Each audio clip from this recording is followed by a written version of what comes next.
Say it out loud. Ladies and gentlemen, welcome to today's episode. Yeah. Ladies and gentlemen, here we go again on a Tuesday. Find a new way to be gay. Hey, supporting you, them, they, whoever they may be. Everybody coming and we going closing. No one knowing that we're close to blowing, like I'm tiptoeing and I'm just exploding. What the fuck? This is actually turning into a freestyle, but fuck it. Take off the reverb. Everybody know that I deserve more views than I get, and then losing yet. Then you can't stop the losing in the motion, in the notion of the ocean, and I'm just causing commotion. And everybody know I got the potion for the poison, and everybody just goes and cut it off. Cut that shit off. Ladies and gentlemen, put that shit back on. And how you feeling when we dealing? Everybody's grilling, and I'm willing in a four-wheeling.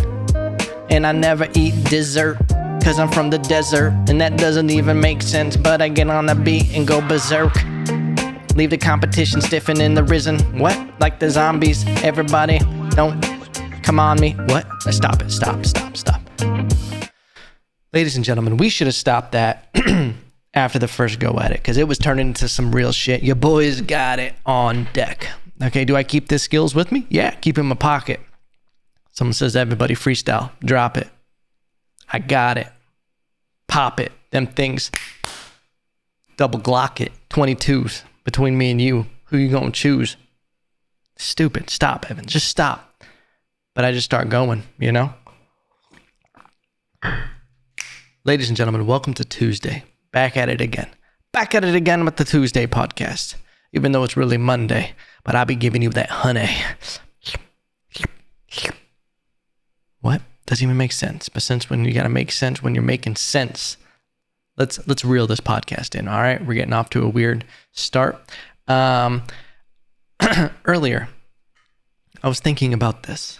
If you've never been here before, ladies and gentlemen, welcome. Welcome to the mind of a goldfish. The mind of a goldfish. We are gonna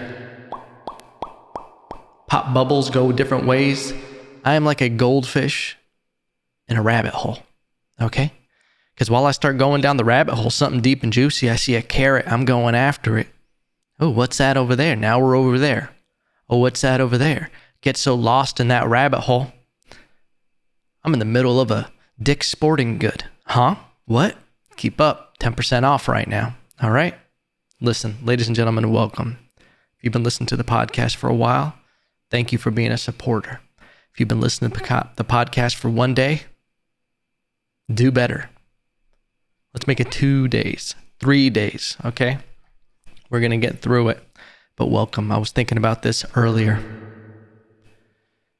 Do you remember being a kid, listening to these emotional songs, love songs, just the most ridiculous love songs, and really thinking you understood them? I was a hopeless romantic at 10 years old. You know what I would listen to on repeat? You know, I'd be sending girls just like, hey, I just need you to know what this meant to me. 10 years old, your boy deep in his feels. The original Drake just taking chamomile baths, listening to Cher. Do you believe in life after love? Yeah, I did that. And I'd lay there like, Cher, I don't know if I do. I don't know if I can after this girl high-fived another guy and didn't want to sit by me. Because your boy was innocent. Just like a fucking Hallmark movie.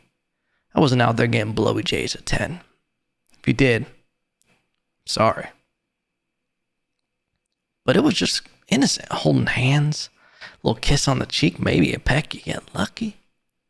You really want to make your willy tingle at 10 years old, you get a peck. Maybe hold it for 4 or 5 seconds. Remember that being a thing? You remember that? You just hold it. Hit him with the bird lips. Okay, you didn't know how to kiss. You didn't know what you're supposed to do. Just holding it there. Well, something's supposed to happen. Think friction. Think atoms are moving across the galaxy. That's what would happen when you would peck at 10. Okay? But some girl, she just wouldn't want to sit by you at the swim meet. Something would happen. And then you'd hit her with this. I pretend that I'm glad you went away. These four walls closing more every day, and I'm dying inside, and nobody knows it but me. You send that to a girl, not knowing what the fuck love is, but you feel it. Ain't nothing like that puppy love. Okay? Remember, and I swear by the moon and the stars in the sky. You ever tell a 12-year-old girl that? You're looking across at them and you say, listen, by the moons and the stars, I'm going to love you for the rest of my life. Okay? I'm embarrassed to tell you guys this, but at 11 years old, I sent a girl this song. All my life, I'll pray for someone like you. I've been on this right planet for 11 years. All my life. Looking for someone like you. I don't need, but the truth is that your small perspective of life, you mean it. You mean it. Because I didn't know about taxes. I didn't know about bills and mortgages in the real world. I just thought this was it. That's what was so great about childhood. This is it. This is all I got. One day I'll have a fucking briefcase. That's what I thought was going to happen when I got older. I say, well, one day I'll have a briefcase and that'll be my life. But the shit that I would send to girls. I remember calling on the house phone and then putting my fucking phone up to the goddamn speaker and just be like, hey, I don't know how to put this into words, so I'm going to go ahead and just let the boys do it for you. And she'd be like, what? And I'd be like, listen. You're all I ever wanted, yeah. So tell me what to do now. And then I would hop in the back with the boys and be like, I want you back. Yeah. You had to hit him with it. You had to use every tool at your disposal. And listen, your boy's resourceful, okay? Survivalist expert. I get out there, I'm going to use the tools. I look around. What do I got? Do I have money? No, I don't have money. No, I don't. Do I have a fancy car? No, I don't. What do I have? I got a phone bill that's driving my parents crazy, and a goddamn computer that I can play music for or music with. I was a goddamn DJ. I love DJ, and I had to use everything I got. Listen, I did what I had to do to get through. I am who I am because at the end of the day, I am who I am. Bars, ladies and gentlemen. Don't you ever fucking forget it. But those were the good old days, weren't they? Those were the good old days. You just send some shit like that. See what they say back. I once had a girl, I sent Casey and JoJo when I was like around that age. Same girl. I didn't just have a slew of songs I would send out. And she had the wherewithal at like 10, 11 years old to be like, yeah, I think that's for someone you're going to marry. I'm like, bitch, who's talking about marriage? I'm talking about love. This is deeper than marriage. Okay? I'm trying to buy you a can of soda. If you don't know, that was my go-to move as a little kid. I'd buy bitches a can of soda. That's how I'd ask them to be with me. I would actually ask them to marry me, if I'm being honest. So yes. I didn't understand the repercussions of my actions. I would just take those chances. Okay? No prenup.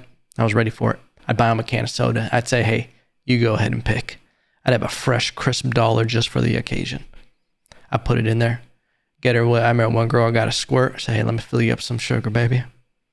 Kind of a weird flex. You got a squirt, but hey, it is what it is at this point. I was just filling bitches with terrible sugar. Just a crash from it. They were going to be so euphoric from that sugar rush and then just crashing down after. I was out of my hands. That's in the Lord's hands, you know? Got to control the controllables. Got to control the controllables. Dealing with having to control the controllables. Let me tell you guys something. Buying a house is not completely easy. It's not. They talk about the most stressful events that you're going to have in your life. On the list, moving, getting married, and buying a house. Your boy is doing all three. Or at least the three have happened in this year where you're going through that process. It's been a hell of a year, okay? And we got COVID. Brush that shit off. Fuck out of here. All right? Fuck out of here.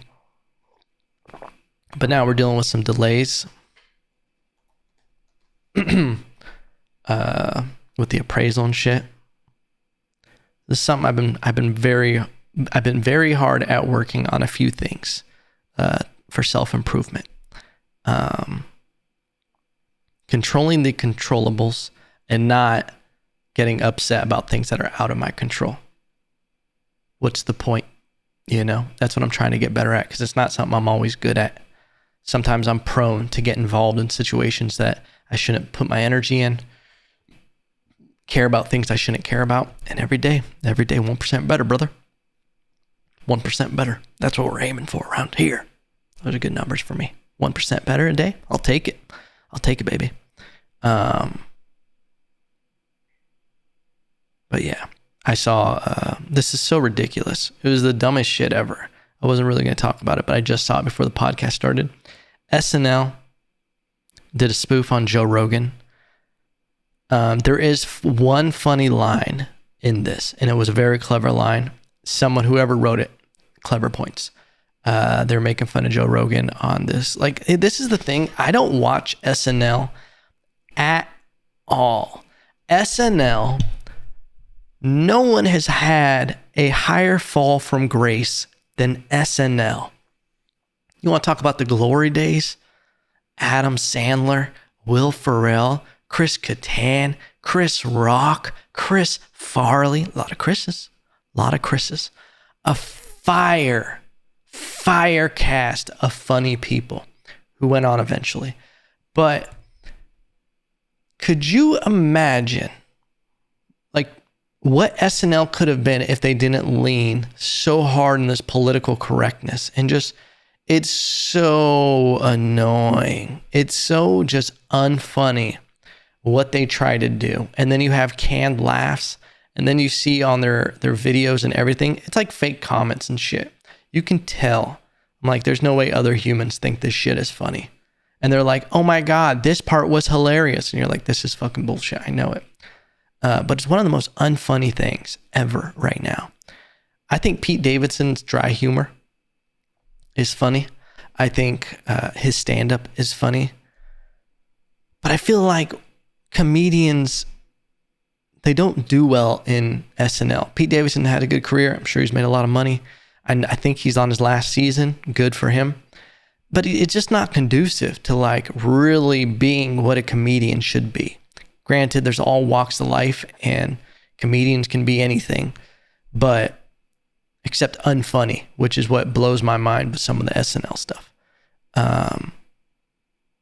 But everything has a message behind it, and they're like trying to wink to the audience, like, hey, yeah, we're part of the solution. And they're trying to like do these things. And they spoofed Joe Rogan for taking a bunch of medication and when he got COVID, and then also calling it horse medicine.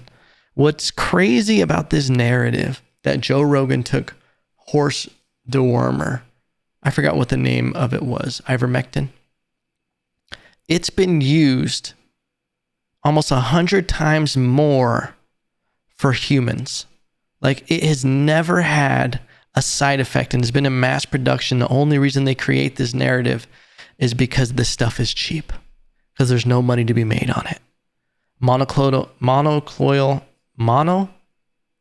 antibodies also help a lot for treating COVID. But here's the thing. They're trying to stop people from being able to get it because they want people to go the vaccine route. The vaccine that's not even working completely. I have a friend who works in a company that pretty much did close to a mandate. Since they got all the vaccinations, their COVID numbers have skyrocketed up, which is kind of weird, right? Kind of weird. But this whole narrative of Joe Rogan took horse dewormer is the dumbest shit, because you know what else is used? Like it's been used more on humans, just like regular antibiotics have been used more than animals. Think about like when you go to, I remember getting antibiotics for my dog before, ampicillin, penicillin. These are human antibiotics, pretty much similar, but also used on humans and animals. But it's like they created this false narrative, which is so annoying because it's like you guys are pretending like this shit didn't help. It's just weird. It's weird that people don't want to acknowledge when things actually go good because it's so controlled of a narrative. And your boy's over it. If I got to be honest with you, I'm fucking over it completely. I'm over trying to understand people's, some of the things the government does, some of the mandates, people's guilting other people for their own life decisions.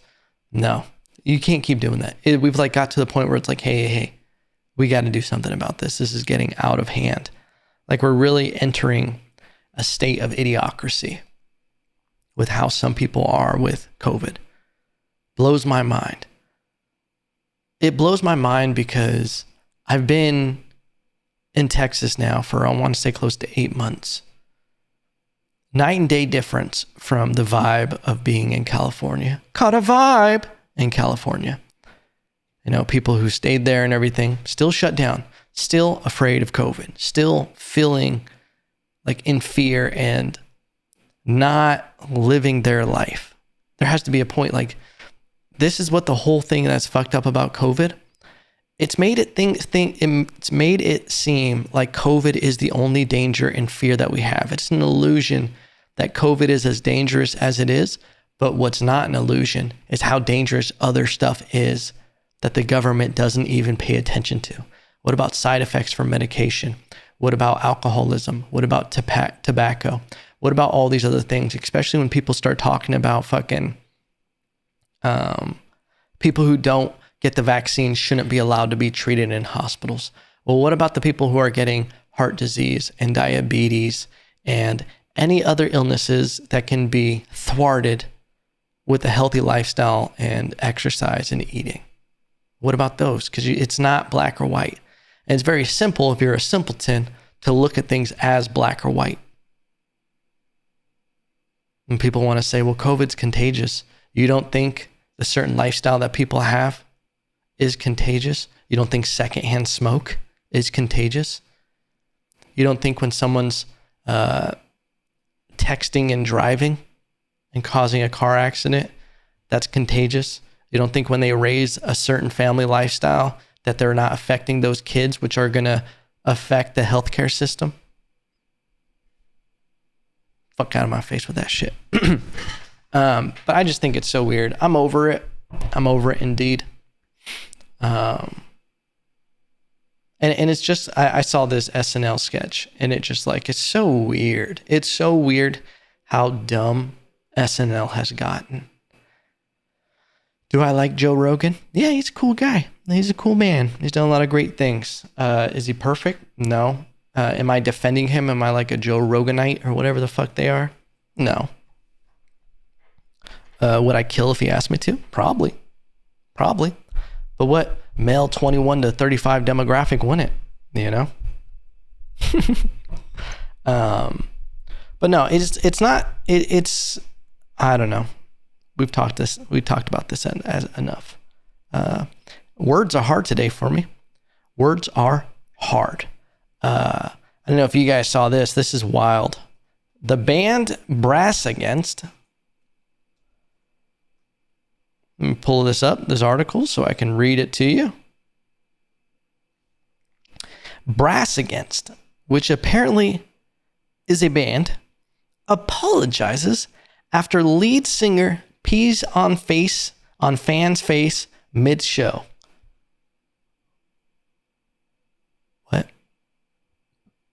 What? Brass Against, a band known for performing brass versions of rock songs, has issued an apology after its lead singer peed on a fan's face at a festival in Daytona Beach last week. Yes, you read that right. So apparently Sophia got carried away. That's not something the rest of us expected, and it's not something you'll see again in our shows. Thanks for bringing it last night, Daytona. Dude, this tweet is amazing. We had a great time last night at Welcome to Rockville. Sophia got carried away. That's not something the rest of us expect, and it's not something you'll see again in our shows.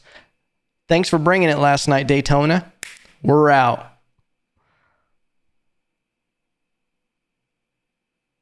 During the performance, Urista, I don't know who that is, I guess that's Sophia, grabbed a bottle of water and noted that the show would be closed out with her relieving herself on someone in the audience once she drank it all. Get my man with the can on his head ready, because we're going to bring him on stage and I'm going to piss in this motherfucker's mouth, she said. Hey, kind of hot. A few minutes later, the man indeed climbed on the stage with apparently an empty can attached to his forehead. He laid down flat on his back on stage, prompting Urista to straddle his head, slide her pants down, and pee into the can, or at least aim for it. When she finished, the man scooped some of the liquid on stage into his hands and threw it over the audience. After getting her pants pulled back up, walked back over to him, telling him to get off the stage, and called for security to help her out. Security, get him the fuck out of here, she said. Get the fuck out of here, you're done. Oh my God. Oh my God. I gotta see the video, ladies and gentlemen. What's crazy, he went up there to get peed on.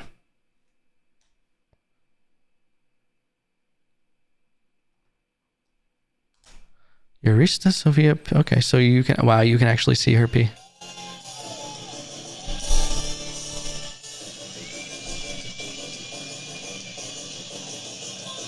She's really pulling her pants down on stage. The guy is ready for it. He's all about it. Oh my God. This is really happening right now.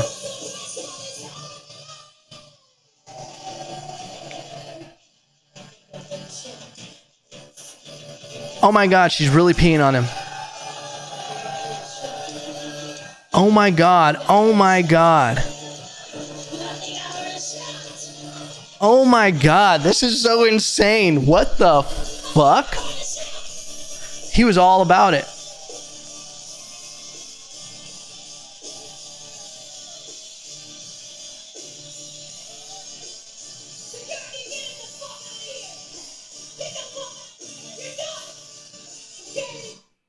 Oh my God, ladies and gentlemen, that was so aggressive.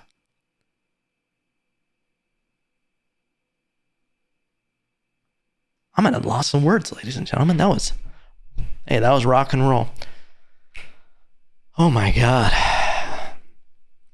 Peed on his head, on his face. Hey, we're talking, this man could have exfoliated with the amount of urine that this woman just peed on him.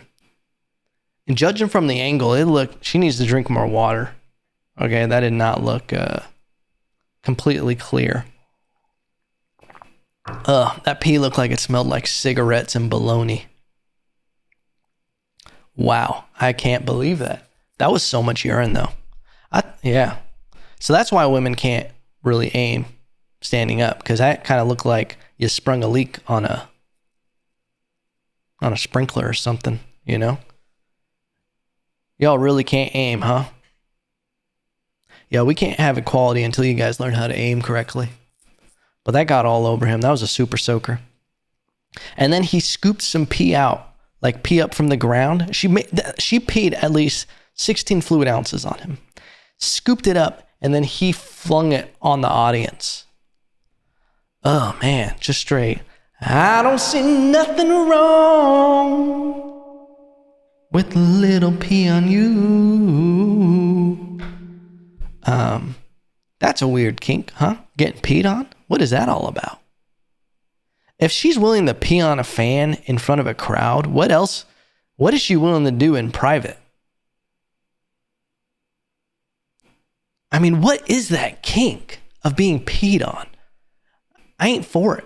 Unless I was cold and I was about to die in a fucking blizzard. And I'm just like, and Sophia Urista just fucking shows up.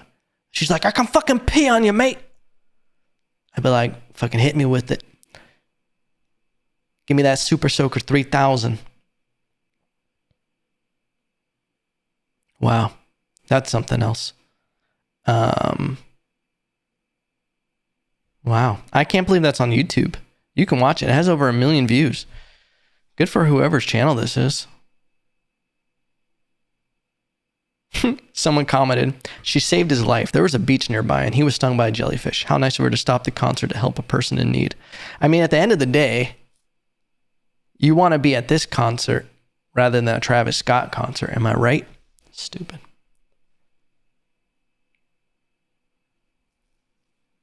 Wow. I can't believe she peed on someone like that.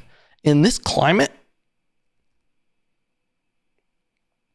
Now tell me this. Would this be a big deal? Can you imagine if a guy peed on a woman's face? Can you imagine how much worse that would be? Publicly, morally? Because it is different. For some reason, because it's a woman peeing on a man's face, it is different. And women have to acknowledge that too. You can preach all you want about equality, but for some reason, I bet there's a lot of fucking blue-haired women who would just be like, it's feminism, power, and men have had it for so long, so this is just the pendulum swinging back in our way. Yes, women, urinate on your men in their sleep. Plot twist, no women with blue hair have men. Damn, we going in.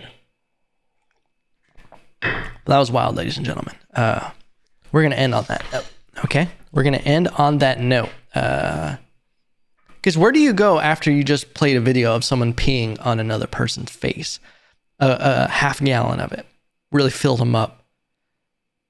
She needs to drink more water. That's how the conclusion I get from it.